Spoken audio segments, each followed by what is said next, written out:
Welcome to the annual Shumway Visiting Professorship. This is our highlight event of the year, and we are, of course, blessed to be in the Shumway Department of Cardiothoracic Surgery. I don't think we need to introduce Dr. Shumway anymore, but we all know of his amazing pioneering legacy. We're so fortunate to welcome Dr. Marc Moon as our Shumway visiting professor. Dr. Moon is a graduate of the Shumway residency and had an illustrious career at WashU, where he rose to be the chief of cardiac surgery. During his time there, he was a very successful surgeon scientist and quite a leader in our field. He has since been recruited to Baylor, and at Baylor, he's the chief of cardiothoracic surgery, and this is very cool, he's the Denton Cooley chair of cardiac surgery at the Texas Heart Institute. So Dr. Moon is really an icon in our field. He's an incredibly talented surgeon. Several of us have operated with him. Others of us have watched him operate live, and not only is he skilled, but he's very entertaining, and he is quite facile at taking residents through cases.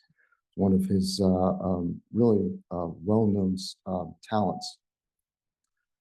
Dr. Moon has really risen in international leadership and is the 101st past president of the AATS. And in that capacity, he helped lead the AATS in a very difficult time to all new heights. You're going to hear a little bit about some of his initiatives during his time as the president of the AATS, but he continues to lead the AATS Foundation as the vice president, and most importantly, has been instrumental in the philanthropic expansion of the AATS Foundation and also the global mission, something else that's very near and dear to him. You might not hear as much about that, but Dr. Moon has been all around the world operating and teaching surgeons how to do these complex cases.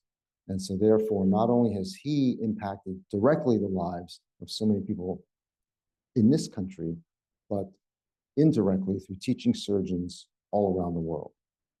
So let's welcome Dr. Moon and learn a little bit about one of his favorite topics.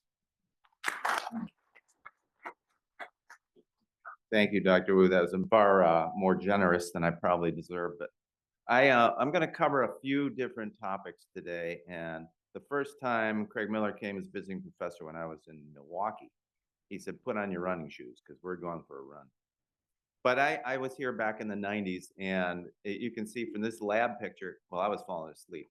But we got Dr. Burden in the back there on the right. We got Ladder from Toronto, Abe Deanna, chief in Galveston, Bobby Robbins, of course, you all know, George Saris, who's the chief in Greece, Louis Castro, chief in Sequoia. We were all nobodies. We were all just working in the lab and hanging out. And it's amazing what Stanford can produce from just a bunch of average people, because I considered myself pretty average. And we all had the pleasure of seeing in the reunion of most of the faculty I worked with when I was a resident. The only two missing, obviously, were Dr. Shumway and Dr. Stinson wasn't there for that picture. But I was in the lab with Craig Miller, and it was me, Abe Deanna, and Louis Castro. Right next to us was Bob Hagberg and Steve Nisko, working with Vaughn Starnes doing lung transplants in dogs. And then Herman Reichenberger was in the other lab working with Phil Oyer putting in VADs. And I said, this is the best place in the world. It couldn't get any better than this, no possible way. Then I'm in Thailand just a couple of years ago with Dr. Wu and Dr. Lee. And Dr. Wu gets up and starts giving a lecture. And he shows, it's not probably this exact same picture, but something very similar to this. Him with this whole pile of brilliant looking people. And I'm wondering, what is this, the student body of Stanford or something? And then he goes on to say, these are the people working in my lab. And I said, that is unbelievable. That many people. He must have the entire department's efforts in his lab. He must be ignoring everybody else. Then I look on the website. We got, there's no place in the country that has got this kind of experience and this kind of a laboratory and is generating this kind of outstanding work in cardiothoracic surgery. And you guys may not appreciate it because you're kind of in the middle of it, but this is something special. You're lucky to be here. They're also lucky to have you, but it also takes a lot of hard work. And I look forward to hearing about great things from all the people in those pictures moving forward. But where did it start? It started with Dr. Shumway. This was his high school graduation picture. He was a man of few words, but great meaning. And when Dr. Deanna and I were in the lab, he'd always stroll by after getting his coffee and say like 4 or 5 words that some we couldn't repeat, but it would always have the greatest deep meaning to us. And actually, I scrubbed on Dr. Shumway's last case. He did. Everybody was out of town at some meeting. I can't remember what meeting. It was me and Kwakyan. We did a two vein bypass. That was it. But his presidential address for the AATS wasn't published initially. Dr. Miller found it from Dina Goodart in the old files, and Miller sent me a copy of it. It was just sort of typed out on a piece of paper. We got permission from Dr. Sarah Shumway to publish it. So it was published in JTCVS. But one of the quotes he said was, "The so-called presidential address should be abandoned. It usually reveals more than we ever want to know about the incumbent." So I'm warning you, that's what you're going to hear this morning. It's not a presidential address, but you'll probably hear more about me than you want. But he was actually just an incredible professional.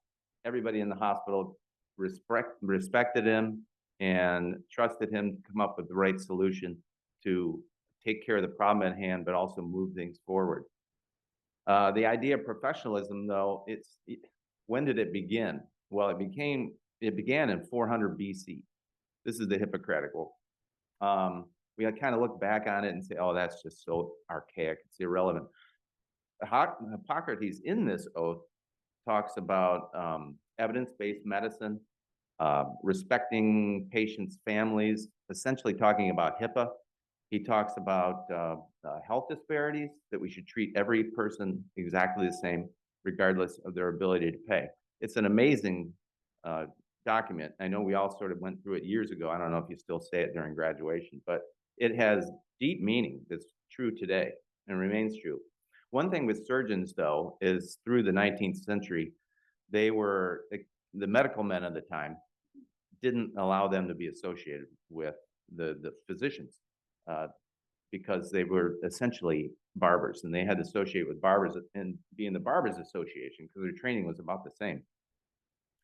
Back then, there was only 2 things that were important with a surgeon: technical skill and speed, because there was no anesthesia. The patients were strapped to a chair. If they didn't work fast, then they weren't a good surgeon. And nobody cared about their bedside manner. There was none of that. The patient was screaming. So just get things moving. So this is where my story begins. It was when it was a sociologist, Dr. Charles Bosk, who followed around some residents and faculty at a Boston hospital, busy Boston trauma hospital, to try to learn the interactions between residents and faculty. And he wrote this book, Forgive and Remember. Back in the day, the residents could make an error, but as long as they followed some Machiavellian rules and never did it again, it would be forgiven, but it would never be forgotten. So this book talks about chapter 1, error, rank and responsibility, social control, attending authority, and climbing the pyramid, how to get to the top so you can tell everybody what to do. And everybody has to kowtow to you. This is the book I was given on the first day of my residency by my chairman in general surgery. And our policy then was, you got to get that job done, regardless of the collateral damage that comes in. So that's kind of how I was trained, and how many of us were trained back then. And so I got to WashU, where I spent most of my early career. And I worked my way up, became the chief in 2014 or 13. And I took that responsibility very much to heart. It was my responsibility to make sure my junior faculty were progressing academically, but also that nobody was getting in their way to stop their progress or impede their progress. So one of the junior faculty was getting a lot of grief from an administration. SEMS report after SEMS report, and it seemed like it was progressively getting less and less relevant to me, and they were nitpicking and nitpicking. It was starting to get annoying to me. So after a long operating day, I get another SEMS report about something I know that absolutely was not true. It was exaggerated beyond, what I felt was reasonable. So about midnight, I sent a letter or an email to the hospital president and the CMO. It included all the 6 angular distortions that can sort of evolve a reasonable statement into a terrible interaction. Number one is blaming. They made it impossible for us to get any work done. It's always somebody's fault. Catastrophizing, taking a situation that may not be perfect, but just going way overboard in its impact. Our practice will have to close as a consequence. Global labeling. I can't believe I said this. This was in the email. Misattribution, trying to blame or say somebody's doing something for a certain motivation. They did it to ruin our practice. Maybe there's some other explanation. Maybe there's some reason they did it that was not necessarily against you. Overgeneralization, everybody, nobody, somebody, or all the time, never. Nobody here cares about the patient. And finally, demanding. You must get rid of them. So you don't have to sort of force people into a moral change. Give them an option. Maybe you can consider this, or have you looked at this type of an option. But anyway, that email had all of those in there. These were actually direct quotes from that email. So the next day, I found myself in the chairman's office. Shortly thereafter, I'm in Lawrence, Kansas, in a dark, cold room with 10 other physicians trying to figure out what went wrong. I learned, though, that I'm not alone. This was a fairly recent study in the last decade looking at disrespectful behavior. Proceduralists had a 4 times higher impact than non-proceduralists, but you can see when you plot residents and faculty, the two that have, well, the most room for improvement, I guess you could say, orthopedics and CT surgery. That's it. The UAB looked at operating room disruptive behavior and found that these reasons, they went back and looked at all the SEMS reports: unclear expectations, work overload, and ineffective help. Their conclusion was, we have to change the environment. Well, the first thing you learn, though, when you're going through professionalism re-education, is that you can't change your environment, at least not today, not tomorrow, not even this week. The only thing you can change is your reaction to your environment and how you interpret it. And also, the first thing is, it's okay to be angry as long as nobody knows. Anger equals pain plus trigger thoughts. Pain might be emotional. Somebody's making you angry or physical. And trigger thoughts, though, are the way you interpret that action. And your prefrontal cortex is supposed to analyze everything. But, when you get into an upset situation, in a stressful situation, the amygdala and hypothalamus just, boom, send it right to the cord. So we did a survey at Washington, the Department of Surgery. We asked the faculty, I think it was 22% said they had ever been disruptive, but 87% said one of their colleagues had been disruptive. And I'm like, I don't think the math works there. So it's a matter of sort of understanding what's going on. And if you look at the core competencies, systems-based practice, interpersonal and communication skills, and professionalism, they weren't a part of the education when I was going through it. And but they're now such an important part of training and becoming an effective and medical doctor and surgeon. The Ohio State looked at the Big 5 inventory to compare surgeons and non-surgeons to try to kind of get to the root of it. Openness and neuroticism were the same. Conscientiousness, sort of delayed gratification, was higher in surgeons than non-surgeons. Extroversion, more interactive. But agreeableness, obviously, was not a high point. But let's look at when that occurs. Non-surgical residents, non-surgical faculty, and surgical residents all were pretty agreeable. It wasn't until it became a surgical faculty that you became disagreeable. And also, there was no significant difference between men and women. There was no gender difference. Women became as disagreeable as the men, pretty much. So it's what we do in training and what we learn by seeing others is how we develop it in our career. What's the reason for disruptive behavior? Interpersonal triggers were twice as important as intrapersonal triggers and 4 times more important than the organizational triggers, which, as you remember, the UAB guy said, change the environment. So at WashU, we started a Team Steps program, something from the Department of Defense, but adapted it to the operating room. We figured that the operating room was a place where the most things were starting out in conflict. So we got everybody worked in the operating room together. We had residents, faculty, techs, anesthesiologists, nurses, even housekeeping. And we were all in the same room, all intermixed. The chief of cardiothoracic surgery was sitting next to the lowest guy on the housekeeping totem pole, but having conversations about everything. And we did this 4 times, but we also then had periodic leadership meetings with nursing, anesthesia, and surgery in order to reinforce the idea that this is important. And so over the next 12 months, we collected surveys, 12,000 of them we collected up over that time. A couple of the questions we asked were you satisfied with the level of teamwork, and did you feel comfortable speaking up? And we found that over the next 4 quarters, each quarter, statistically significantly, the teamwork assessment improved from, I think, low 80% up to over 90%.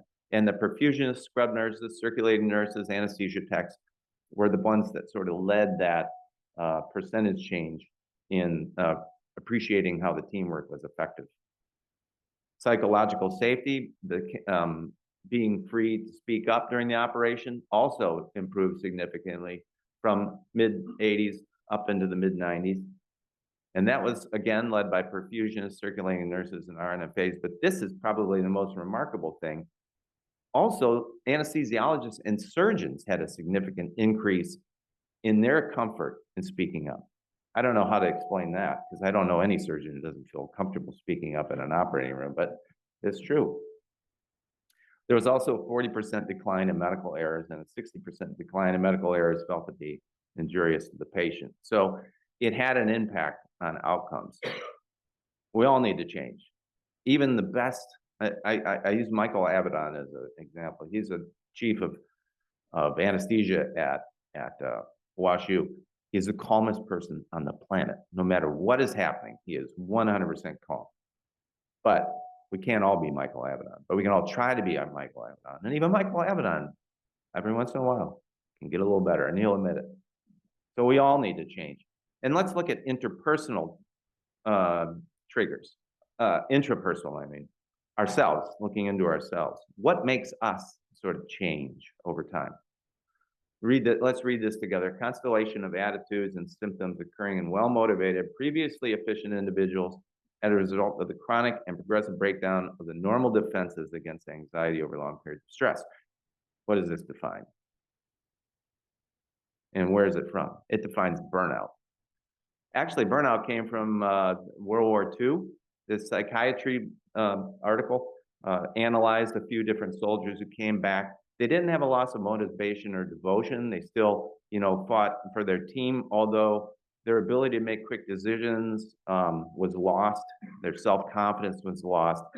And Dr. Sobel, who wrote this paper, described them as burnt out. How do we measure burnout today? We use the Maslach burnout inventory. There's 3 things. Emotional exhaustion. We've all heard this because Dr. Shanfeld's probably lectured to you guys repeatedly, I'm sure. Emotional exhaustion, depersonalization, and personal accomplishment. And it's kind of a scale of those 3. But historically, surgery residents are burned out. Obviously, that's not hard to say. But does that have an impact? Well, it has a much higher suicide rate than anything else. So is there anything we can do to identify burnout and prevent it in ourselves to help that intrapersonal interaction? That's a metronome. Feel your heart rhythm.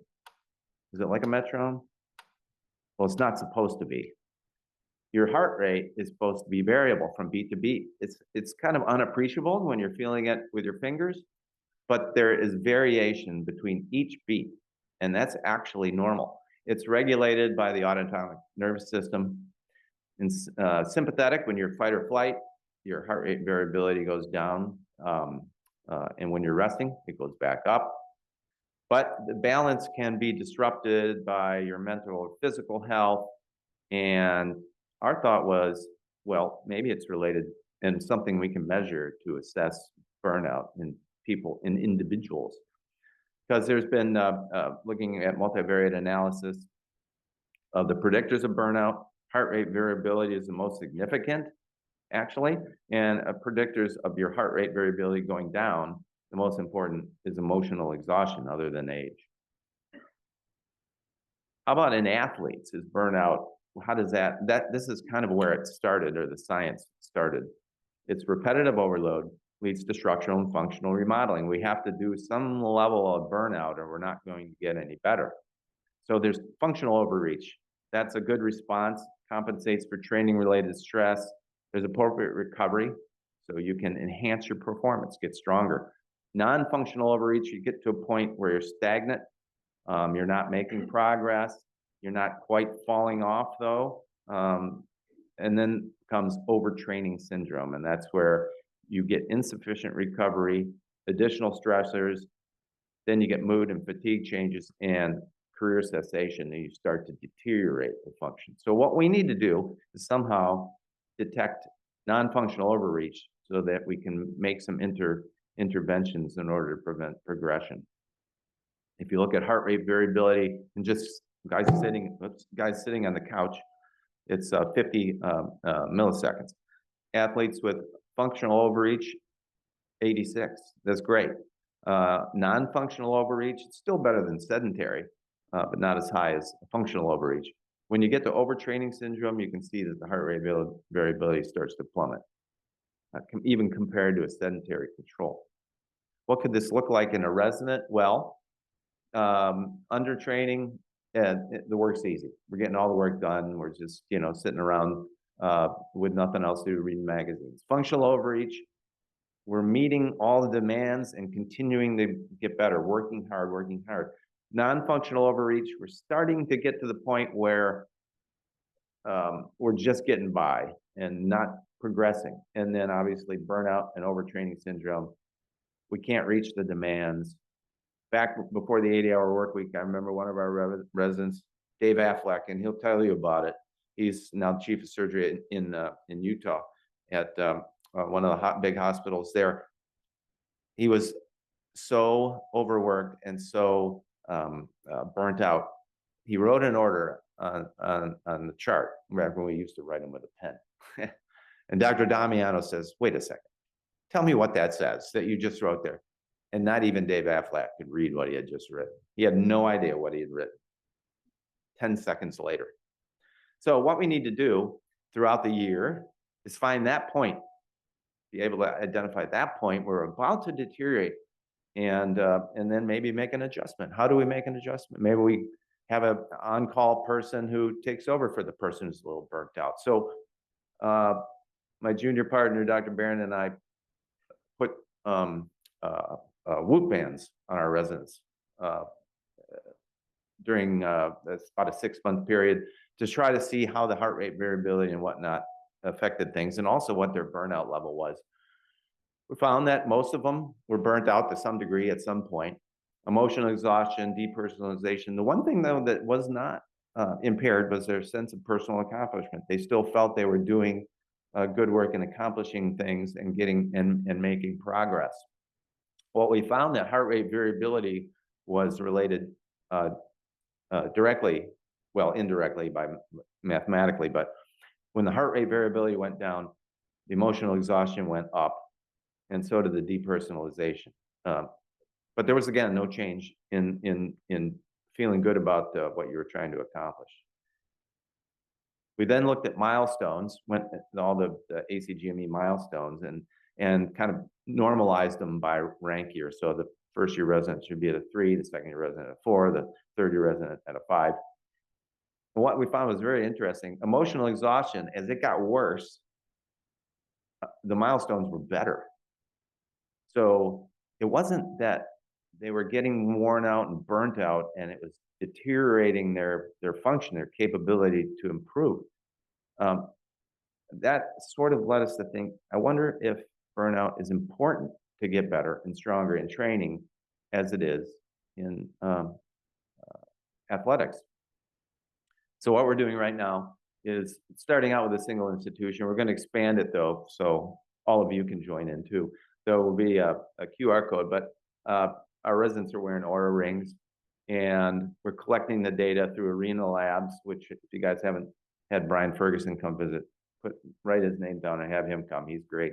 But he runs Arena Labs. He's an old Navy SEAL, and they're keeping our data and monitoring all our data so that it's personalized, so we can't figure out who's who.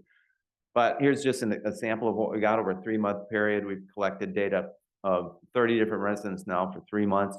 Then we're starting on our next batch of 30 residents for 3 months, and looking at things like call frequency, whether the rotation's changing, gender, training year, and that kind of thing, to see if we can, how we can impact and address those changes in heart rate variability over time. Because we also looked at the areas of work-life survey, which asks people what's important to you. We're trying to pinpoint targets for intervention because, you know, the employee says, I'm burnt out. Say no more, we're having a pizza party. Well, pizza doesn't really cure burnout, I don't think. And so the areas of work-life study addresses control, workload, reward, community, fairness. And this is actual data from our residents here that we're just starting to analyze. Red obviously is not good, green is great. So most of the residents feel they have a great community. That's important. Is it community that's a problem? No, they're interacting with others and feeling confident. Could we give a few more rewards? Maybe, but control. They seem to not have control over how they're going through their day or what they're doing. So if we can statistically find out this is an impact on output and control, maybe we can make some sort of adjustments to address that. Importantly, though, women seem to be burned out more than men doing the same work. Here was one specifically looking at changes over time in hospitalists. Even hospitalists are burnt out. Look at that. I mean, as of last year, 2 years ago, 66% of women were burnt out as hospitalists. That's tough. So it's important that we look at other factors that might impact how we address our day. I wrote this editorial in JTCBS a few years back. Equal means equal. And it was interesting, the second reviewer for that paper said, I was very hesitant to read a diversity article by a white male. But whoever that person was finally ultimately accepted the paper, which was great. But my theory, no, I have never been on the side of discrimination because of my gender or my heritage. But if white males don't start talking about it, how are we ever going to change, right? It's incredibly important. The first female cardiac surgeons were board certified in the early 60s. There's 3 of them, all in 1961, yeah. But it was slow. It wasn't until 1980 that there were even 10 women in cardiothoracic surgery. And this includes both general thoracic and cardiac. So where are we today? This is the US population. In 2019, just 5 years ago, 6 years ago, 6% of cardiothoracic surgeons, not cardiac surgeons, this is cardiac and thoracic surgeons. Some people said back then it was a pipeline issue. That might have been true back in the 80s when there were far more men in medical school than women, but in the early 2000s, there are now more women in medical school than men. So it's not a pipeline of medical students. Where things change or get decided for women is when they decide what specialty to go into. So OB-GYN, pediatrics, general surgery, and this was CT surgery back in 2019. So there's some progress made over, 20 years prior to that, but it's still far less than the others. How can we change that? How can we impact that? What are the important things for choosing CT surgery? One is doing a rotation in the specialty. Who chooses it without doing a rotation? And that's why it's important for us to have, visiting medical students always give them the opportunity to be in the service, show them how interesting it can be, but also having a role model in the specialty. So let's look at how mentorship and role models impact. This was a survey of American College of Surgeons members, both men and women, asking what specialty they would tell women they should go into. Breast, OB-GYN, plastics, all at the top. Look at the bottom. We're talking less than orthopedics and neurosurgery. That's unbelievable. And this was 5 years ago. So let's look at it a little deeper. Who would advise only men to go into urology? 40% of general surgeons, only 20% of urologists would suggest only men should go into urology. How about would advise only men to pursue CT surgery?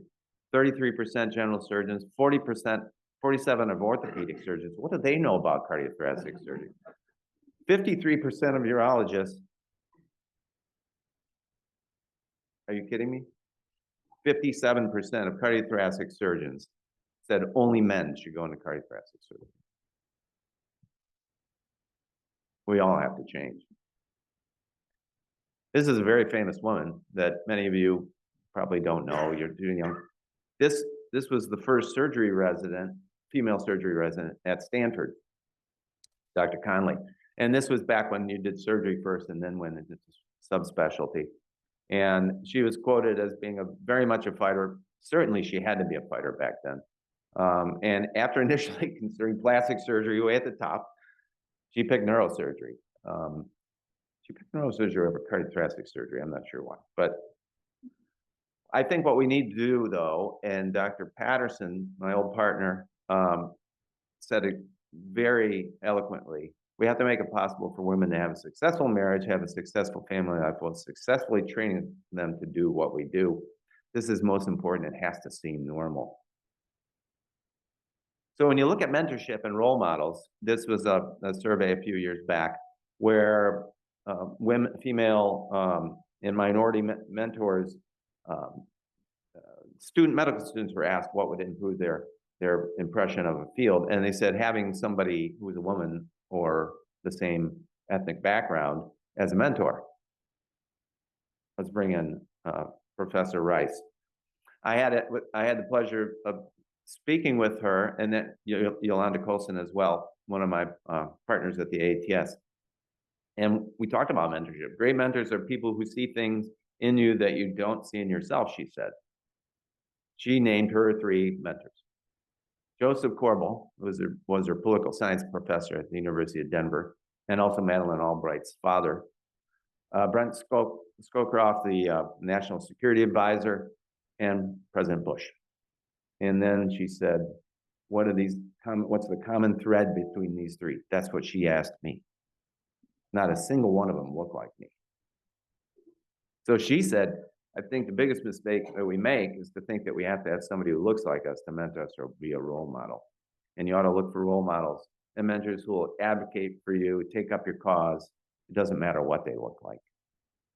If you're a female medical student at a place that has no female cardiothoracic surgeons, that doesn't mean you can't become a cardiothoracic surgeon. But what's the reason for, let's look on the right side, the reason for women in academics wanting to leave academics, far more so than men, it was inadequate mentoring and a sense of isolation. So those are things that need to be addressed. And looking at strategies to accomplish a successful career, women were asked and men were asked, what's important? And the most important difference between women and men is women needed social networks because they don't have them at work necessarily, at least not with like-minded people. And there have been some measures taken to address this across the globe now that we have, ways people can interact on a minute-to-minute basis that can unite female surgeons in a virtual network with a virtual network of colleagues. So in 2019, where were we? 22%. 5 years later, 35%. That's a pretty big increase. That's, well, it's a 50% increase, over 50% increase in just 5 years. Are we going to get to where OB-GYN is? Probably not. There are differences, but that's where we were in 2019. This is now attendings faculty.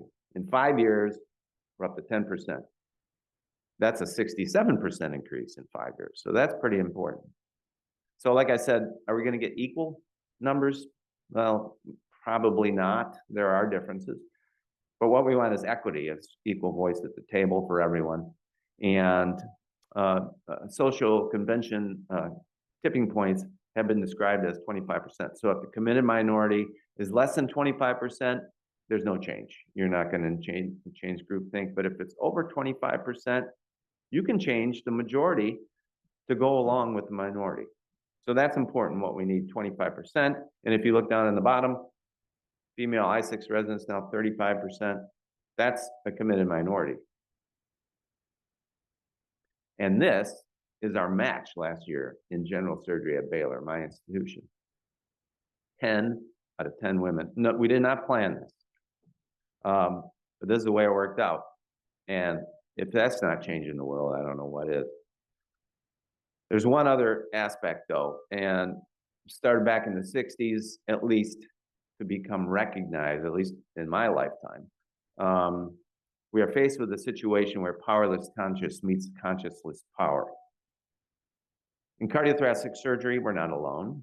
This was a review by 12 medical students, underrepresented medical students, talking about how they can increase interest in urology specifically.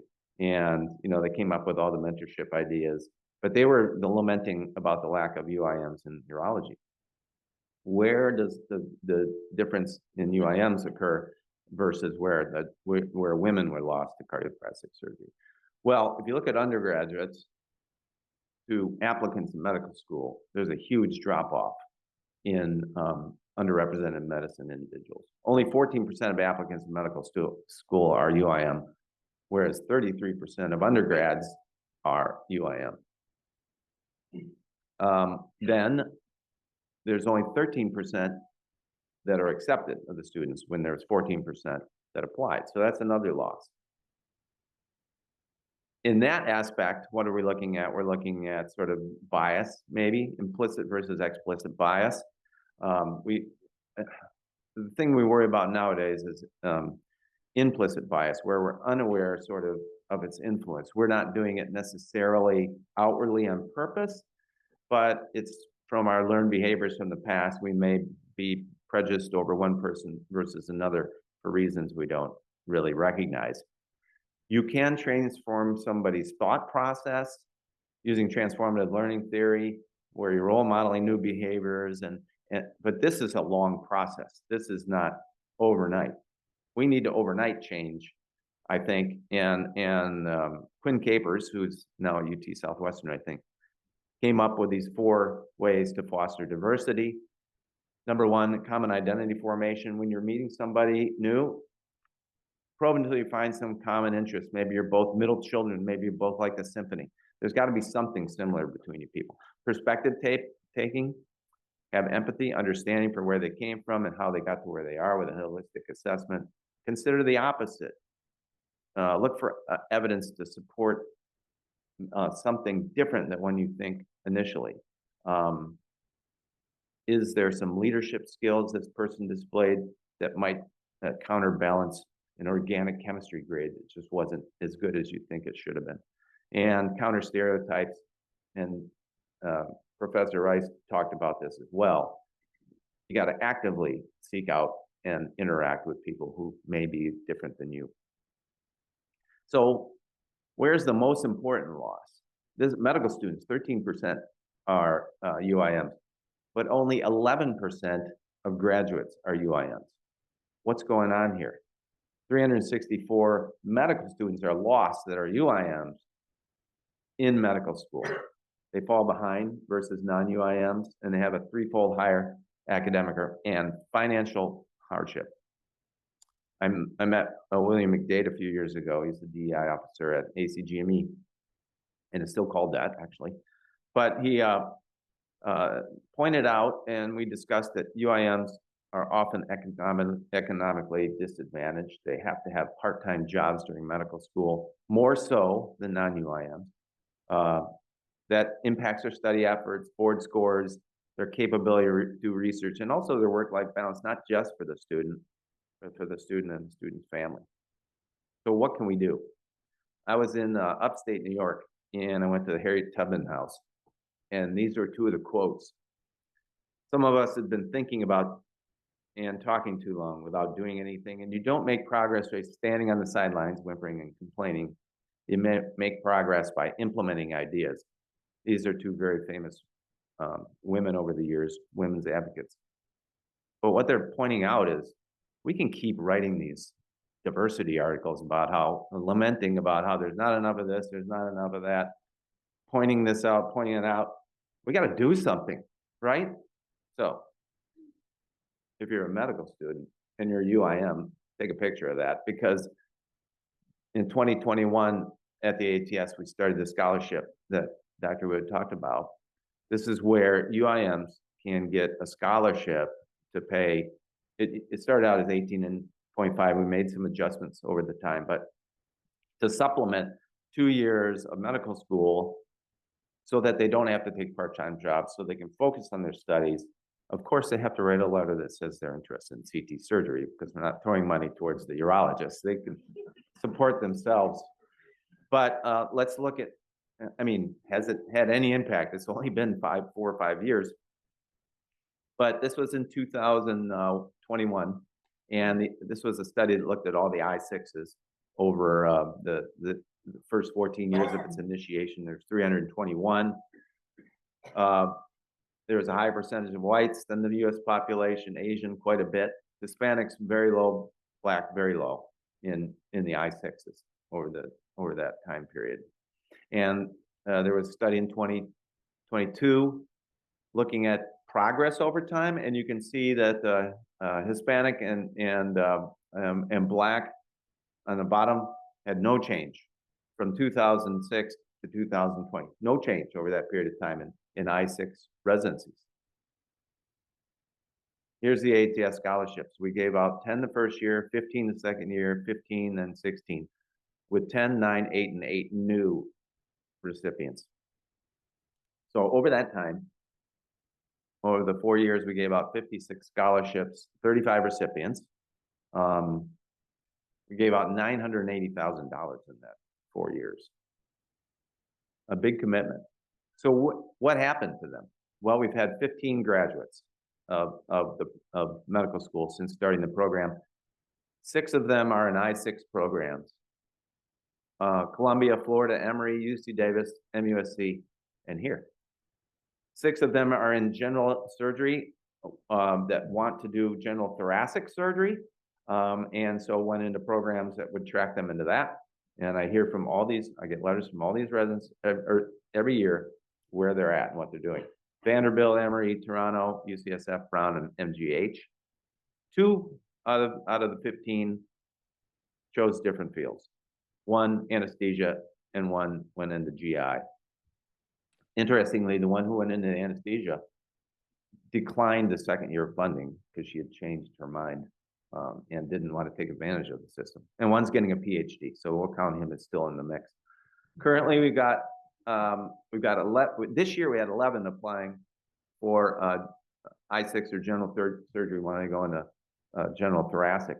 And I've heard from 4 of them so far. It's hard because your match lists aren't just on the internet, but everybody puts on their Twitter page where they're going. So I've tracked down 4 of them. 3 of them are in I-6 residencies, and the 4th one is this gentleman.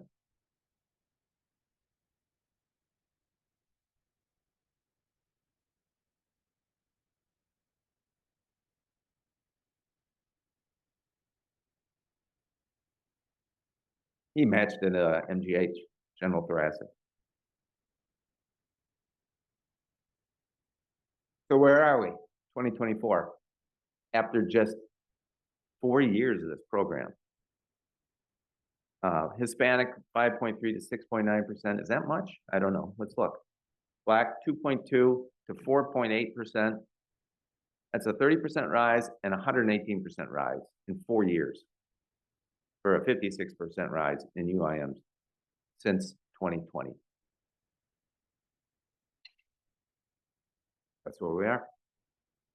But surgery is hard. It's got long periods of training, technical excellence, personal responsibility, and you have to continue to grow. Amy Chua wrote this great book about being a Asian mother. Her kids did that on a test. They had to hold the book over their head for 45 minutes. But it got a lot of grief, obviously. But the point of the story is that you have to assume strength, not fragility. We can't just, handhold residents into a career that's very difficult and challenging, but it has to be in a culture of safety. We have to lead with empathy, self-awareness, emotional intelligence, and treat, going back to what I talked about at the beginning, the person right in front of you right now in the right way.